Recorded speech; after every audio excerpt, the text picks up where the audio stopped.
Well, President Trump leaves a lot of gun owners speechless when he says that these guns are not protected. That's what we're going to look at today, as I am going to adamantly disagree with his Department of Justice and how they say full autos are not protected by the Second Amendment. And I'm going to give you a very clear-cut reason as to why they are totally wrong about this. Actually, I'm going to give you some numbers that will back up this claim 100%.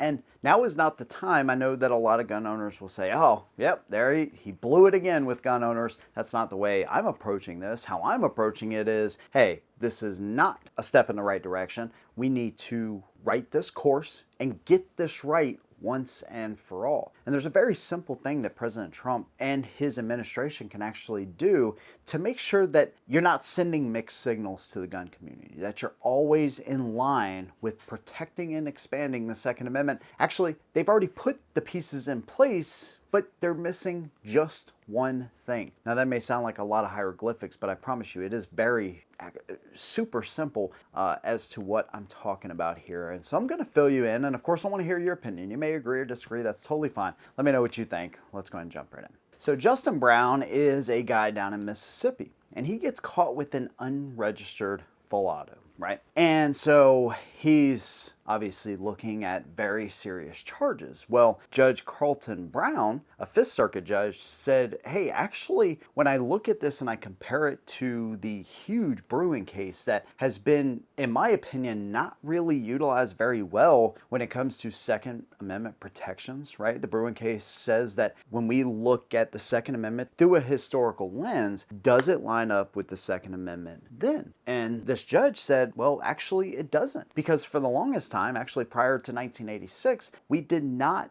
have that many restrictions on machine guns. So this is actually a really modern type of restriction that's been put in place. So he dismissed the case. Well, Trump's Department of Justice does not agree, so they want to reinstate the case. Now, their claim is that the Second Amendment is to protect people's rights, of course, for common use firearms. And also for lawful purposes, such as self-defense, something like that is what they said. Well, that's actually not what the Second Amendment is about. So there is a breakdown in the definition of what the Second Amendment is about. And I say that because you have to understand what you're actually protecting. And we're not talking about hunting, we're not talking about self-defense, even really maybe to an extent, and that's an important part of it, but the core of what the 2A is about is protecting yourself against a would-be tyrannical government, okay? And that is at the core of what we're talking about.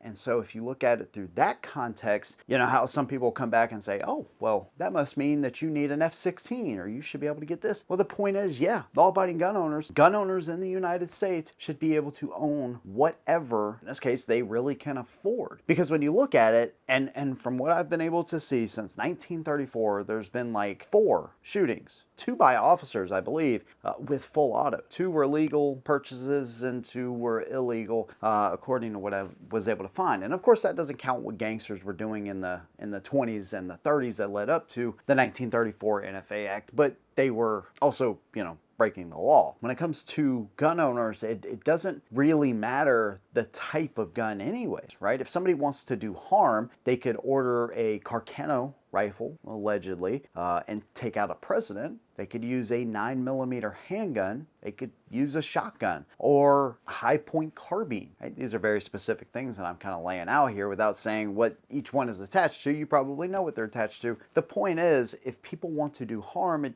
doesn't matter the type of gun. They're just trying to do harm to people. And so, as Americans with a Second Amendment right, sometimes you do pay a price for liberty. I've talked about that in the past, but that doesn't mean that you restrict gun owners that are lawful, that do have that Second Amendment right. If you believe in what the 2A actually stands for, actually, in theory, you should say, okay, actually all arms should be available to Americans to protect that right. When the Second Amendment was written, they could have excluded things like cannons or big board guns over a certain caliber, 50 cal or whatever, They didn't put exclusions on these types of guns, right? They made it very clear from the beginning that it encompasses all arms. That's why I kind of laugh when I hear the whole musket conversation come up. It's like, you guys realize that weapon technology was steadily increasing from the 1700s all the way up to modern day. It was steadily, people were constantly trying to get more and more rounds out of their guns. Silly ideas like pepper box revolvers all the way up to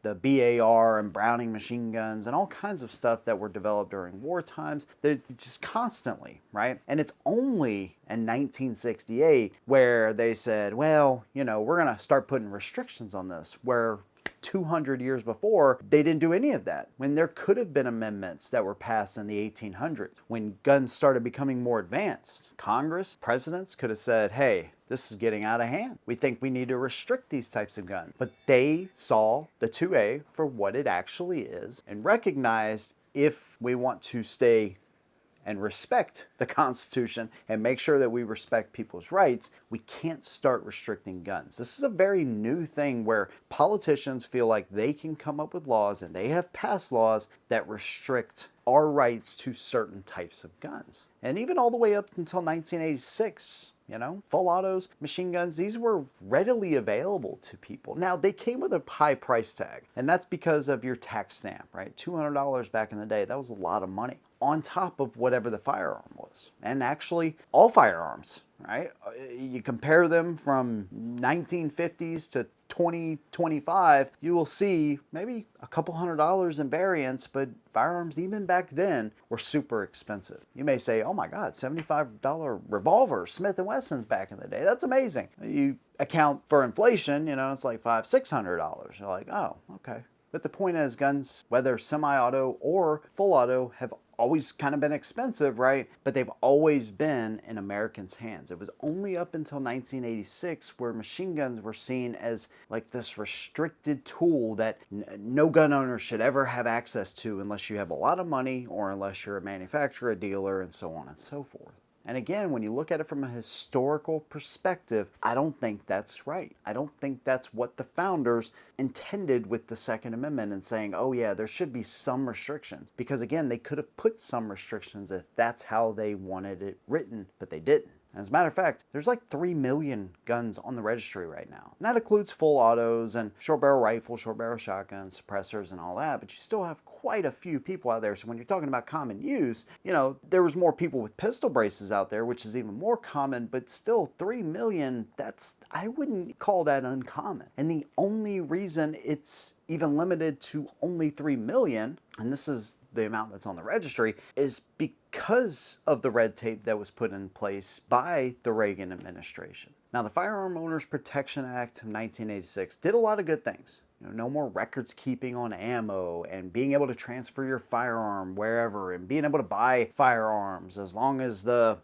background check was done in person. There was some good things to it. There really was. But that is like a stain on the Reagan administration, in my opinion, when it comes to the Second Amendment and things he said after about the Second Amendment and your right to own ARs and AKs and everything else after he got out of office. Definitely a stain on his interpretation of the Second Amendment. I think it was actually pretty terrible. So we can establish common use with full autos, SBRs, SBSs, AOWs, and suppressors. But it should not be restricted to just people with a lot of money. The other part of this is the registry. Because remember, Firearm Owners Protection Act banned any form of registry, gun registries in the United States. So that in and of itself should leave a registry for full autos and anything else. It should make those null and void. Those records should be destroyed immediately. So what President Trump and his Department of Justice should do, something actually they've already done, is created the Second Amendment Task Force, but have a Second Amendment czar, if you will. When the DOJ or the Trump administration, decide to have any kind of a Second Amendment case or cases they want to open or relitigate or get rid of rules or expansion of the Second Amendment, removing infringements, you have somebody in place that fully understands what the Second Amendment is about and can actually translate that to everybody in the administration. Like, look, this is the definition. And if you use language like common use and self-defense and all that, you're actually going against what the 2A was originally written for. And so our job, and what we all took an oath to do, is protect the Constitution, so we have to look at it through that. And now we have the Bruen case. I'm kind of pretending like I'm in this role, but you know what I'm saying. We have the Bruen case, which is going to allow us to expand the Second Amendment a lot, because historically, Americans have not prohibited people from exercising their rights. They have not prohibited people forever from owning firearms. And they certainly haven't placed a lot of restrictions and made law-abiding gun owners pay for the crimes of gangsters 80 years later or 90 years later. It's absolutely ridiculous. So that's what I think, man. When that Second Amendment task force, they need to have somebody there that fully understands what the 2A is about, and just make sure that you're not going at odds, I guess, or sending mixed signals to gun owners, because a lot of us are putting a lot of faith into the administration. Get these infringements lifted. This is at odds with how a lot of gun owners feel. But some of you may disagree too. And so I want to hear from all of you down below. If you like what I do, consider subscribing. See you in the next one. And as always, hold them down.